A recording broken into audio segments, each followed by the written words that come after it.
Chapter Brenda. Kenneth went downstairs to his mother, who was cleaning up the house after the predator's visit. His father, as was his custom, passed out in the chair. "Mom, can I help you?" "No, there's not much left to do. Thanks." "Well, let me help." Kenneth grabbed a brush and began to help his mother with the cleaning.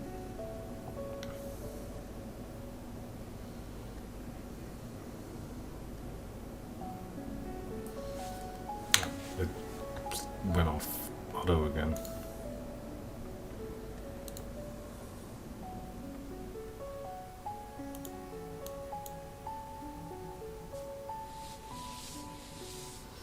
Riveting gameplay. We're here for the story though, right?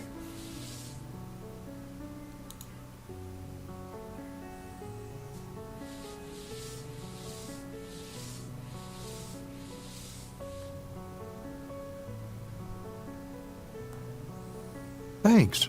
Why are you awake? It's very late." "Well, I put Esme to bed, but I don't want to sleep just yet." His mother shuddered like from electric shock or an unpleasant memory. "Esme? How is she?" "Well, she was crying, told me about the monster again." "The monster?"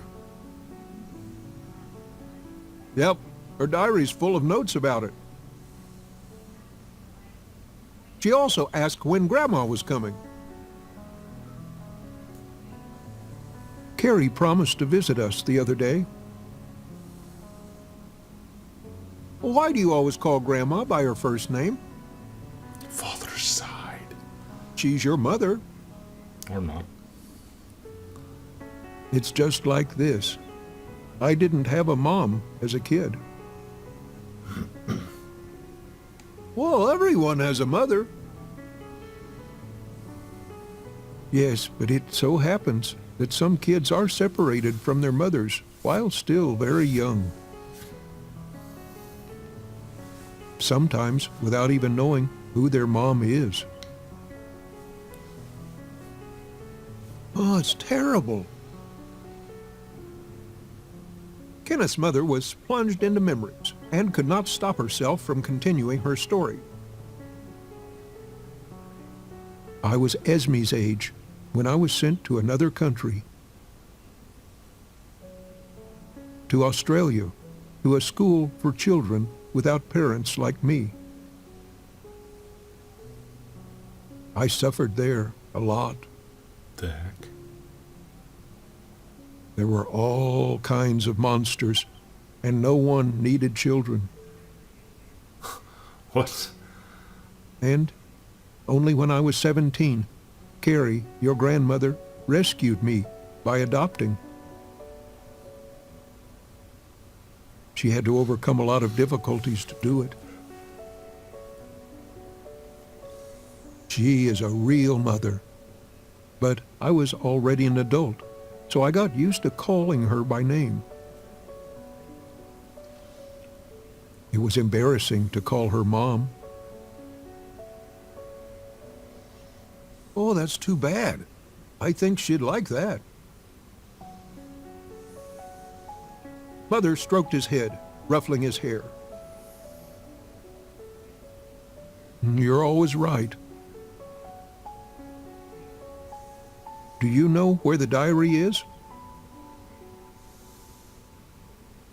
"Oh, Esme gave it to me. Turns out he was hiding it under her mattress." "Can I see it, please?"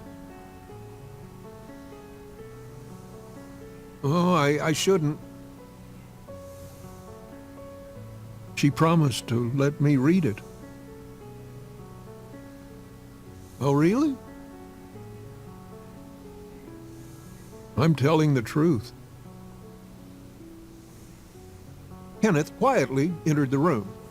Esme was sleeping facing the wall. Kenneth took Esme's diary and went downstairs. I'm glad I'm not offered the choice to do or not do it. Well, here it is. Thanks. Why don't you go get some sleep? Why don't you lie down, close your eyes, and count to 100? And if you still don't want to, come to me. Oh, I'll try. Kenneth returned to the room. He looked at Esme's bed, but found no trace of the evening incident. He made the bed and lay down. Kenneth fell asleep before he could even count to 10. The bright light from the window was not able to wake Kenneth, but the noise still alarmed him. When he awoke, the other bed was empty. There was a noise from the yard. Kenneth left the room and went downstairs. His mother was in the kitchen. Her face was tear-stained, but without any emotion. Mom, what happened? Good morning, my boy. What's that noise? Well, someone called Dad and told him the police were coming. Esme's diary lay in front of his mother. The sound of the boat engine starting and metal ringing could be heard in the background. Oh, and where's Esme? Have you seen her today? No, I woke up and the bed was empty. Mother hugged Kenneth and whispered softly in his ear in a nervous, choking voice. She's gone. Please remember yesterday. What? Oh, what do you mean? Yesterday she ran away from home again, and I found her. She's dead. She's gone. Esme was found in the water at the pier. Okay. When you found out, you ran away from home. Excuse me? But I saw her. Steady noise of the engine came from the pier. Brenda hugged Kenneth even tighter and then pulled away. I love you. Be strong. Whatever happens, give Esme's diary to the people who are coming today. Brenda reached for the rifle that had been there since last night. Your father is a monster. Don't leave the house. The heck? She checked if the gun had ammunition and went out of the house toward the pier. Kenneth rushed to the door. He saw his angry father coming to meet his mother.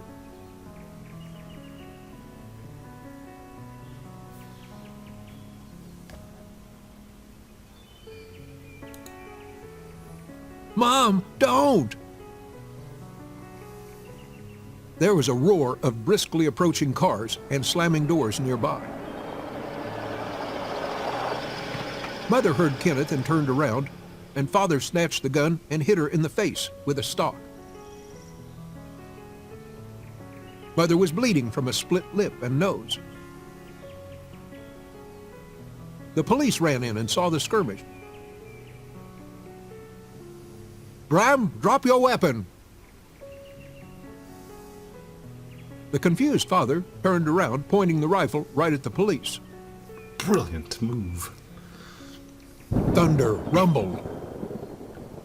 Stop resisting. Father fell down near the shed. Damn. Kenneth rushed to his mother.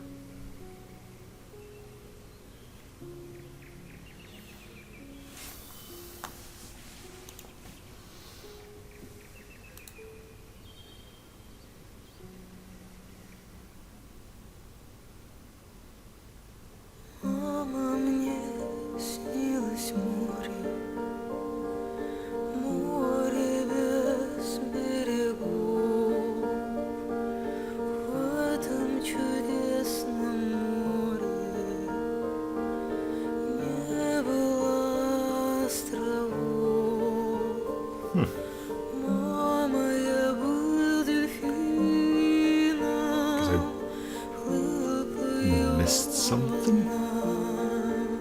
Or I didn't, and it's just a short story. Синее море было со мною, мам. Я то нырял в Apparently there's 8 endings, so то по течению плыл. Мама, я был дельфином, нужным кому-то был. Море меня обнимало, море меня звало. Море меня так любило, будто оно тает.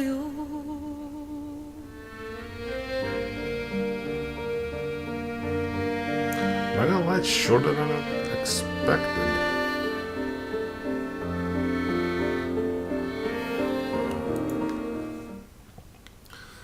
What if you can see where things...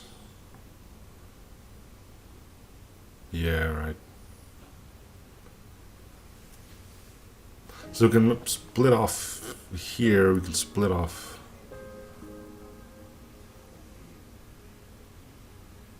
Alright.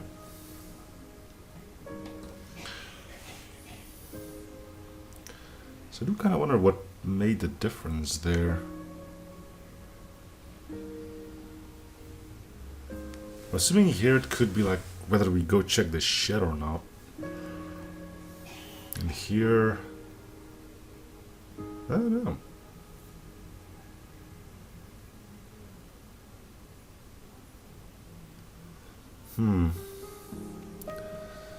Well, see if you can find out.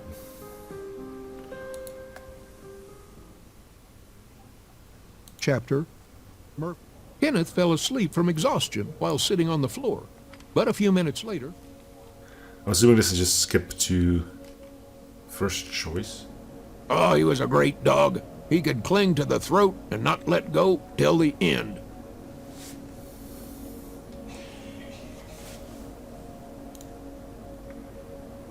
Stop it. Right, Kenneth? Well, I think the fox is still alive.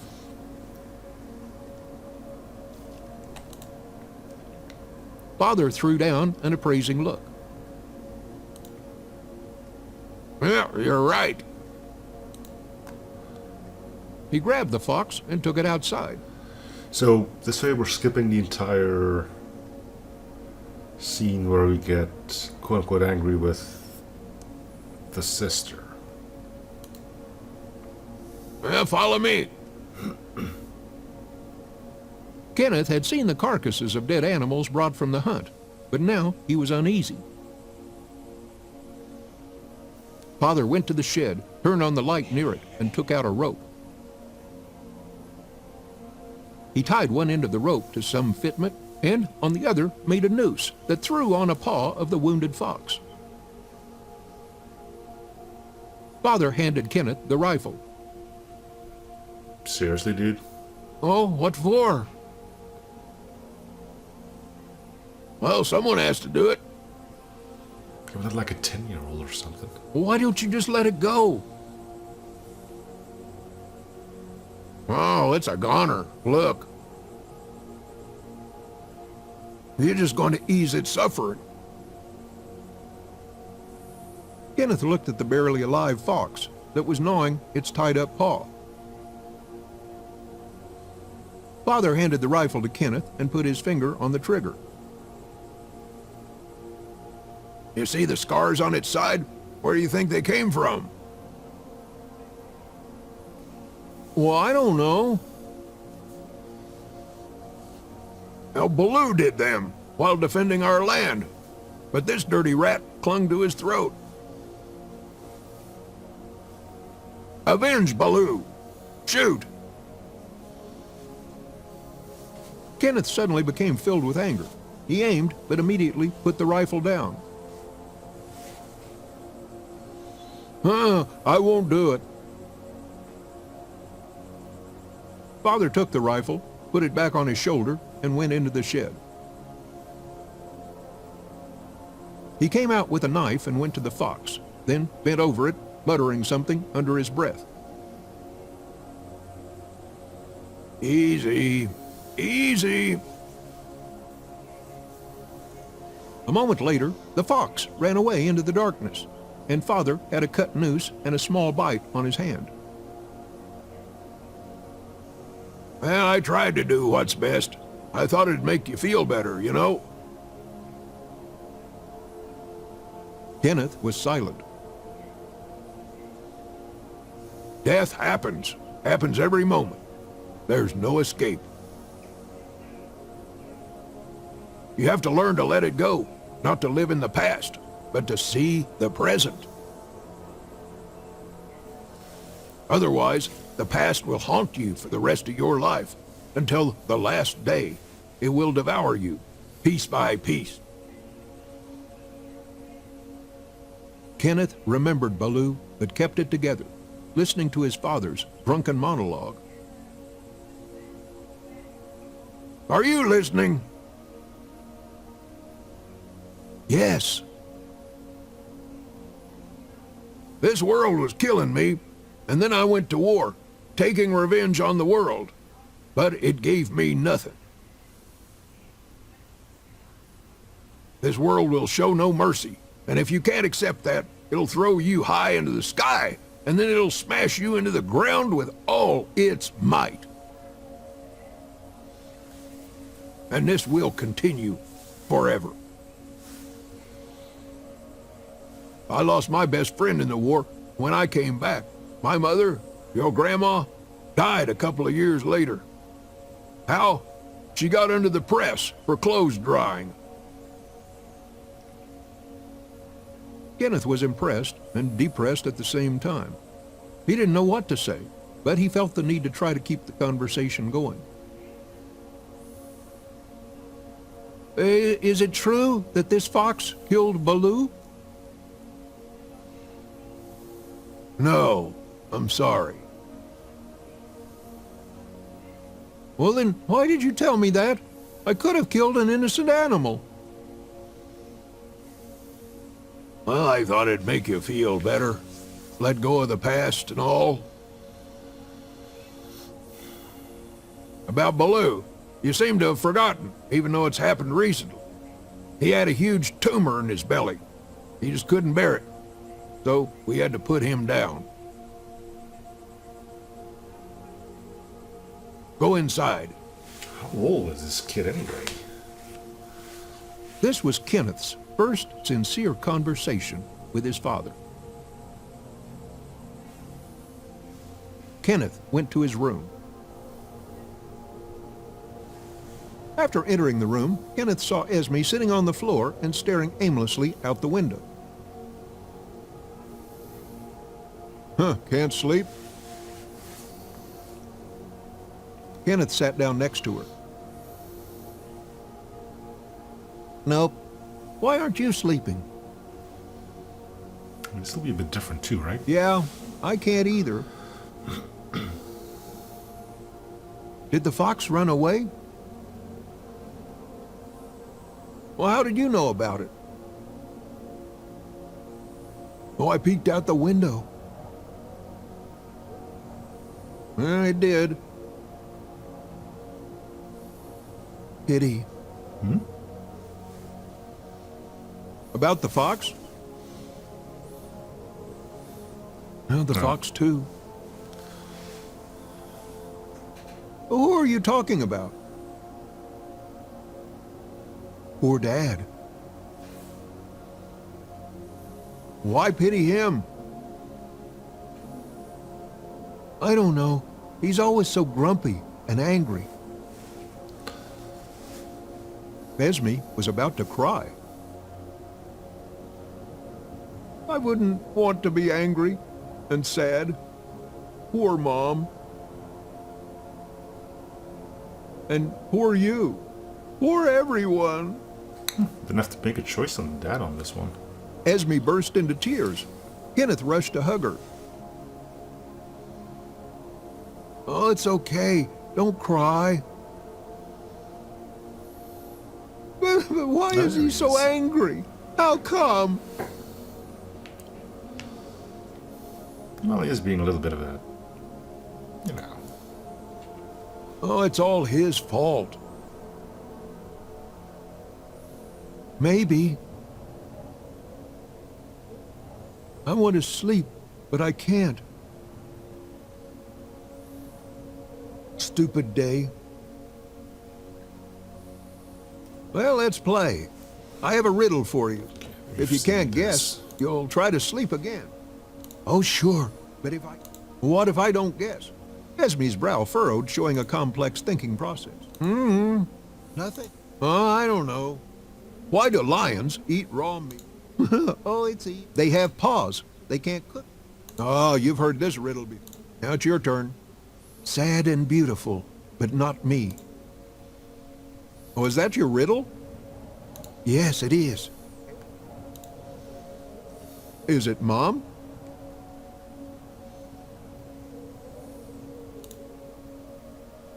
Yes. How did you know? That's an easy riddle.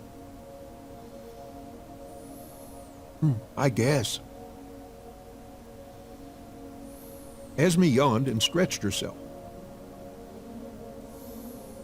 Kenneth approached his bed and spread the blanket. Oh, go to bed. It's late. What about you?